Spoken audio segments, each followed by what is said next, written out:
আল্লাহ তাআলা বললেন সেদিন জাহান্নামীরা জবাব দেবে লাম নাকু মিনাল মুসাল্লিন, আজকে আমরা এই জাহান্নামে আসছি কারণ হলো আমরা মুসল্লি ছিলাম না।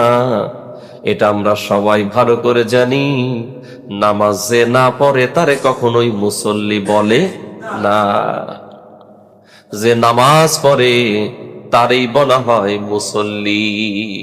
কারে বলা হয় মুসল্লি? জোরে বলে নামাজ। এজন্য বলেন তো দেখি, আমরা যারা নামাজ পড়ি না তারা ধরা খাওয়ার সম্ভাবনা আল্লাহর কোরআন কি বলে আছে নাকি নেই? এখনই যদি সতর্ক না হই, এখনো যদি তাওবা করে ফিরে না আসি, এখনো যদি মুসল্লি হওয়ার সিদ্ধান্ত না নেই, সেদিন আমরাও ধরা পড়ার সম্ভাবনা আছে নাকি নেই? আল্লাহ তো দয়াময় মেহেরবান, এই জন্য আমাদেরকে আগেই প্রশ্নের উত্তর জানিয়ে দিয়েছেন। শোনো, সেদিন এই অবস্থা হবে, জাহান্নামে যারা যাবে তাদেরকে প্রশ্ন করা হবে মা সালাকাকুম ফি সাকর, কেন জাহান্নামে আসলা? তারা জবাব দেবে লাম নাকু মিনাল মুসাল্লিন, আমরা তো মুসল্লি ছিলাম না, এই জন্য আমরা জাহান্নামে আসছি। প্রিয় ভাইরা খেয়াল করেন, তাহলে জাহান্নামে যাওয়ার কারণ হলো নামাজ না পড়া, নামাজ না পড়া। এবার যারা আমরা নামাজ পড়ি না, অনেকেই তো এক বুক আশা নিয়ে বসে আছি, আরে নামাজ না পড়লে কি হবে, ইমানটা তো ঠিক আছে। এই চিন্তা আমাদের আছে নাকি নাই? অনেকে বলেই ফেলে হুজুর মোটামুটি ভালো কথা বলি, ভালো কাজ করি, দান সদকা করি, সবই ঠিক আছে, ইমানটা কিন্তু ভালোই আছে, খালি নামাজটা ঠিক মতো হয়। আপনি সব করছেন কিন্তু আল্লাহর কোরআন বলছে এটা জাহান্নামে যাওয়ার কারণ হবে। আমার বন্ধুগণ খেয়াল করেন, কেন বেনামাজিরা জাহান্নামে কেন যাবে খেয়াল করেন। এর এক নাম্বার কারণ হলো তারা ইসলামটাকেই ক্ষতিগ্রস্ত করেছে। কাকে ক্ষতিগ্রস্ত করেছে? আমরা সবাই জানি, ছোট্টবেলায় শিখেছি ইসলামের মৌলিক ভিত্তি হলো পাঁচটা। কয়টা?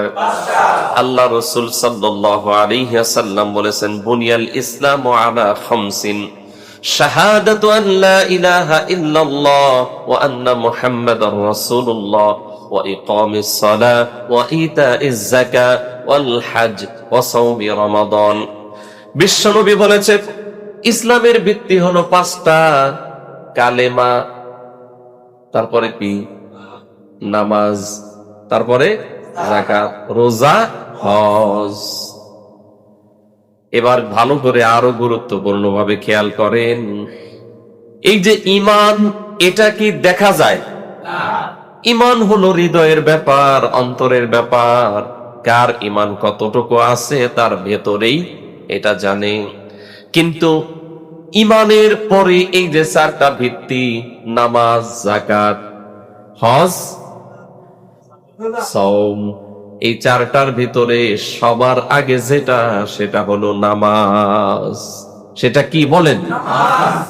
ঈমানের পরে কি? নামাজ। ঈমানের পরে নামাজ। ঈমানের পরে প্রথম যেটা গুরুত্বপূর্ণ সেটা হলো নামাজ। এই নামাজটাকে যারা ঠিকঠাক মতো পড়ে না, এটাকে যারা কায়েম করে না, তারা ইসলামের অন্যতম একটা পিলার, একটা খুঁটি, একটা স্তম্ভকে ক্ষতিগ্রস্ত করে ফেলছে। এই জন্য তারা জাহান্নামে যাবে। কোথায় যাবে? কথা কি কার? এটা জোরে বলেন, কথা কার? অনেকেই মনে করে আরে হুজুররা কত কিছুই না কয়, এটা কি আমার কথা? কারণ আপনি ইসলাম মুসলমান পরিচয় দিয়েছেন, কিন্তু ইসলামের একটা পিলারকে আপনি ধ্বংস করে ফেলেছেন। আপনার ব্যক্তিগত জীবনে নামাজ নাই, আপনার পরিবারে নামাজ নাই, আপনার সমাজে নামাজের কোনো দাওয়াত অ্যাক্টিভিটিস নাই। রাষ্ট্রে নামাজ রাষ্ট্রীয়ভাবে প্রতিষ্ঠিত হোক, এই চিন্তা ফিকির আপনার ধারের কাছেও নাই। এই যে আপনি ইসলামের একটা পিলারকে ধ্বংস করলেন, এই জন্য আপনার জাহান্নামে যাওয়া লাগবে। প্রিয় বন্ধুগণ, খেয়াল করেন, ওই যে একটা শ্রেণী আছে দান সদকা করে, ভালো কথা বলে, অনেক নেক আমল করে, কিন্তু নামাজ পড়ে না, এমন লোক আছে নাকি নাই?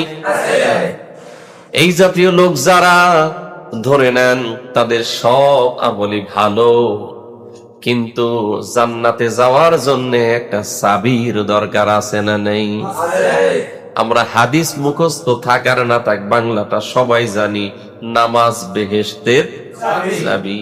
নামাজ বেহেশতের গাড়ির পেছনে লেখা, বিভিন্ন জায়গায় লেখা, অথচ এটা হাদিস। আল্লাহ রাসূল বলেছেন, আস-সালাতু মিফতাহুল জান্নাত, নামাজ হলো বেহেশতের চাবি। আপনি সত্য কথা বলেছেন, আপনি আমানতদারিতার সাথে ব্যবসা করেছেন, মানুষের উপকার করেছেন, অনেক নেক আমল আপনার আছে, আল্লাহ সব কিছুর জন্য আপনার প্রতি খুশি, কিন্তু কইছে যাও, তুমি যাও, যাইয়া দেখেন বড় তালা লাগানো, ঢোকার সুযোগ আছে নাকি? জোরে বলেন। আপনি ফ্যাক্টরিতে চাকরি করবেন, গেছেন, সব ঠিক আছে, আপনার অ্যাপয়েন্টমেন্ট দিয়ে দিছে, কাল থেকেই ডিউটি, কিন্তু যাইয়া দেখেন বড় একটা তালা ঝোলানো, ঢোকা যাবে? কি লাগবে? চাবি। এই জন্য জান্নাতে যারা যেতে চায় চাবি নেওয়া লাগবে। সেই জান্নাতে যাওয়ার চাবির নাম হলো নামাজ। কি জোরে বলেন? জোরে বলেন কি? কথা বুঝতেছেন? তাল বাহানা করে চলবে সব? আগ দিয়া জান্নাতে ঢুকে যাওয়া যাবে? আল্লাহ রাসূল সাল্লাল্লাহু আলাইহি ওয়াসাল্লাম বলেছেন, আস-সালাতু মিফতাহুল জান্নাহ, জান্নাতের চাবি হলো নামাজ। এই জন্যই যে সব ভালো কাজ করছে, সত্য কথা বলছে, দান সদকা করছে, মানুষের উপকার করছে, রাস্তাঘাট বানাইছে, কালভার্ট বানাইছে, মানুষের উপকার করছে, কিন্তু চাবি নাই, সব কিছু বরবাদ হয়ে যাবে। যাওয়া লাগবে কোথায়?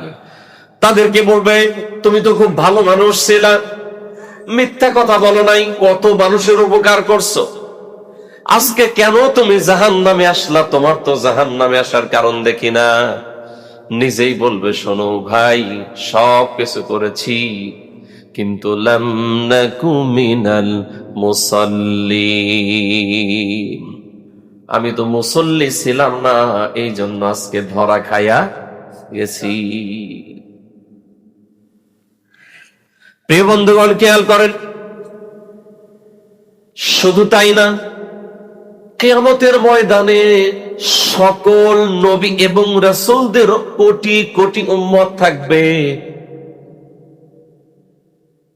অসংখ্য নবী এবং রাসূল এই দুনিয়াতে আল্লাহ পাঠিয়েছেন, সবারই অনুসারী আছে নাকি নাই?